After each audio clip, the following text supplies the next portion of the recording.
दृष्टि आईएएस के audio article programme में आपका स्वागत है।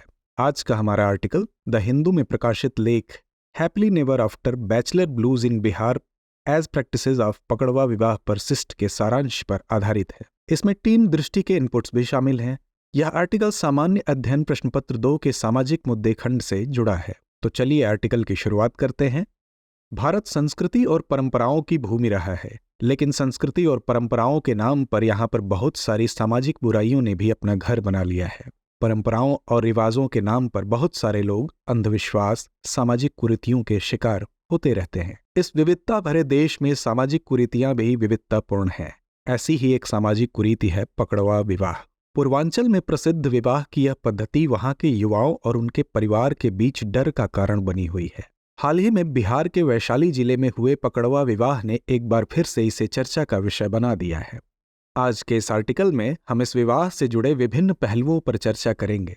सबसे पहले जानते हैं आखिर पकड़वा विवाह है क्या। पूर्वांचल के लोग तो विवाह की इस पद्धति से भली भांति परिचित होंगे, लेकिन जो लोग नहीं जानते उनके लिए बता दे कि जैसा कि नाम से ही पता चलता है, विवाह की इस अनूठी पद्धति में जबरन पकड़कर विवाह कराया जाता है।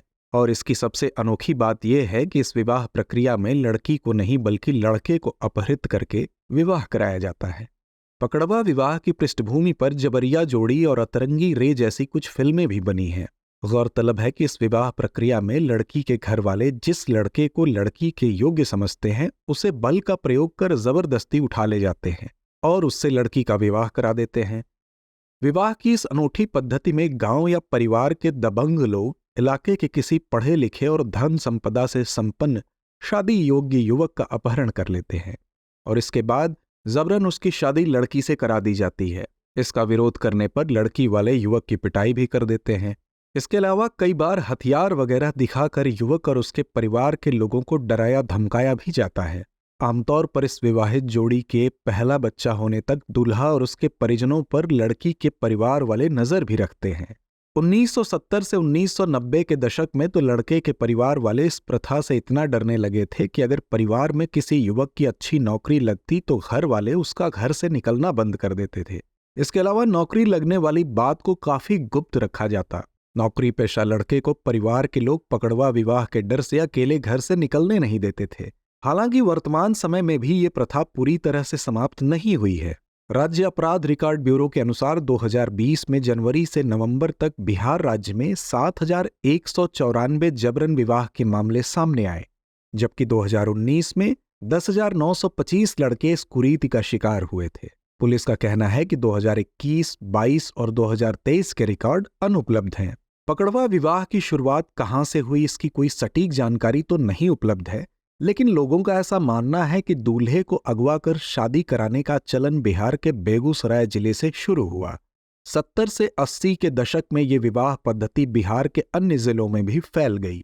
लेकिन सवाल ये है कि आखिर 21वीं सदी में भी इस प्रथा का अंत क्यों नहीं किया जा सका है। आखिर इसके पीछे क्या वजह है। दरअसल समाज से किसी बुराई को दूर करने के लिए सबसे जरूरी होता है उस समाज के लोगों का जागरूक और शिक्षित होना, और पूर्वांचल क्षेत्र शिक्षा के मामले में अभी भी बहुत पीछे है। बिहार आज भी 61.8% साक्षरता दर के साथ शिक्षा के मामले में भारत का सबसे पिछड़ा राज्य है, जिसकी वजह से लोगों में जागरूकता की कमी है। इसलिए आज भी इस क्षेत्र में रूढ़िवादिता अधिक है। हालांकि इसके पीछे अशिक्षा ही महज एक कारण नहीं है। इस कुरीति को बढ़ावा देने में कई कुरीतियां शामिल हैं। पूर्वांचल क्षेत्र आर्थिक रूप से काफी पिछड़ा हुआ है। क्षेत्र की अधिकांश जनता गरीब है, लेकिन गरीब हो या अमीर, हर माता पिता की इच्छा होती है कि उनकी लड़की की शादी अच्छे घर में हो। लेकिन इस इच्छा में अड़चन बनती है एक अन्य कुरीति, दहेज प्रथा। गरीब माता पिता दहेज दे पाने में असमर्थ होते हैं, और यदि लड़का सरकारी नौकरी में है या अच्छा कमाता है तो लड़के के माता पिता की दहेज की मांग बढ़ जाती है। दहेज प्रथा हमारे समाज में वो कलंक है जिसकी वजह से बहुत सारी लड़कियों का जीवन बर्बाद हुआ है। इसके अलावा रंगभेद भी लड़कियों के विवाह में बड़ी समस्या बनकर सामने आता है। सांवले या काले रंग की लड़कियों को आज भी हमारे तथाकथित आधुनिक समाज में भेदभाव का सामना करना पड़ता है, विशेष तौर पर शादी ब्याह के मामले में। और यदि लड़की गरीब घर की हो और साथ ही दबे रंग की हो, ऐसे में माता पिता के लिए उसके लिए योग्य लड़का खोजना और भी चुनौतीपूर्ण हो जाता है। इन परिस्थितियों में माता पिता या परिवार के सामने और कोई चारा नहीं रह जाता है। साथ ही साथ इसके पीछे एक अन्य कारण लैंगिक असमानता और जाति प्रथा भी है।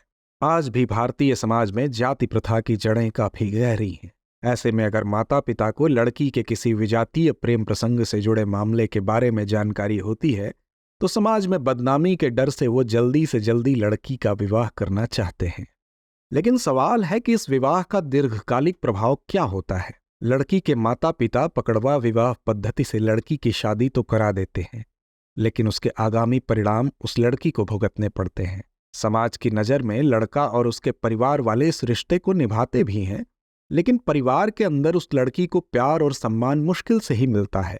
लड़के के साथ हुए अन्याय के लिए जीवन भर लड़की को ताने सुनने पड़ते हैं, जिसमें उसकी कोई गलती भी नहीं होती। इसके अलावा इसका असर विवाहित पति पत्नी के निजी रिश्तों पर भी पड़ता है। लड़के के लिए लड़की को पत्नी रूप में स्वीकार कर पाना मुश्किल होता है। ऐसे में लड़की की जीवन भर की खुशियां दांव पर लग जाती हैं। साथ ही साथ आपसी मनमुटाव, घरेलू हिंसा सहित कई अन्य समस्याओं को भी जन्म देता है। ऐसे में सवाल ये है कि आगे की राह क्या हो। एक नजरिए से देखा जाए तो पकड़वा विवाह जैसी कुरीति का जन्म मजबूरी से हुआ है।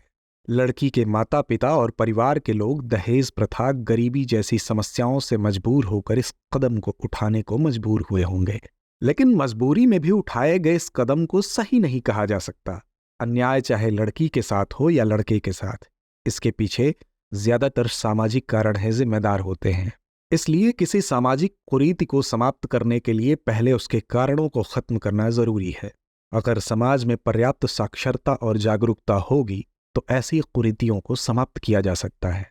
साथ ही साथ इसके लिए लड़कियों को भी शिक्षा और समानता के पर्याप्त अवसर देना जरूरी है, जिससे वे आत्मनिर्भर हो सकें। इसके अलावा दहेज प्रथा, जातिवाद और रंग भेद जैसी समस्याओं को दूर करने के लिए भी युवाओं को आवाज उठाना चाहिए, क्योंकि जब युवा इन समस्याओं के खिलाफ आवाज उठाएंगे तभी समाज इन कुरीतियों से मुक्त हो सकेगा। आइए चलते हैं आज के सवाल की तरफ।